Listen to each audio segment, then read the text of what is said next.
Shalom mes chers amis, voici la pensée divine numéro 348, défaite à domicile. 1 Roi, le chapitre 18. C'est la suite de la démonstration du puissant ministère prophétique d'Élie. On a précisément l'épisode de la pluie qui tombe de nouveau selon la parole de l'Éternel. Cela suit le témoignage public de la victoire d'Élie alors qu'il était opposé aux 450 prophètes de Baal et Astarté. Dans sa prière pour faire descendre le feu de l'Éternel sur son offrande, Élie insiste que c'est pour que le peuple d'Israël sache que c'est lui, l'Éternel, qui est Dieu et qui ramène les cœurs à lui. Mais il y a un détail qui souvent passe inaperçu. Le lieu où il y a eu cette confrontation. C'est pour ça que nous parlons d'une défaite à domicile.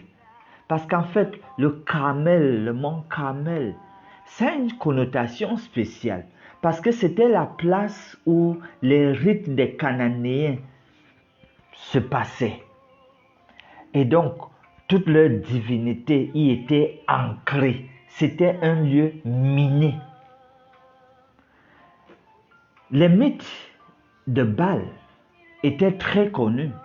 Et il y avait tellement d'histoires sur leur Dieu qui créait donc la peur et passionnait ses adeptes.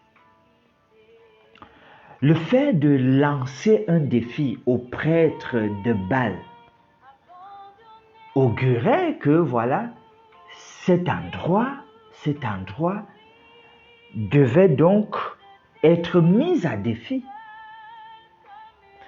Il s'y passait des danses, des cris, des réactions qui devaient attiser la présence, la réaction des dieux cananéens.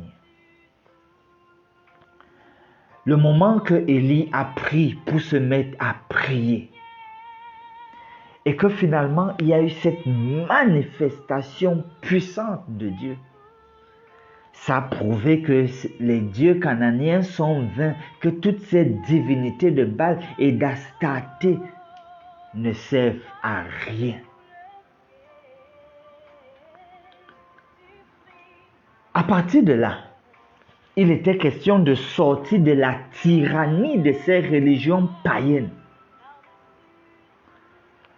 La prière a mis en exergue le fait que c'est l'Éternel qui est Dieu. D'ailleurs, à l'unisson, l'on a pu dire, oui, c'est l'Éternel qui est Dieu.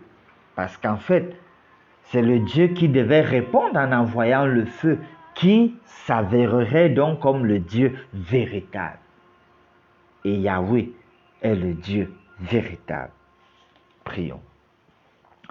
Seigneur, avec ce cas d'Élie, nous voyons comment tu as infligé une défaite à domicile dans le camp des divinités païennes, cananéennes, Baal, Astarté. Et donc, tout ce qui ne s'attache pas à toi est vain. Tout ce qui ne te loue et ne te glorifie est vain. Donne-nous donc de nous attacher à toi, afin d'être établis dans la victoire pour ta gloire. Au nom de Jésus, nous prions. Amen.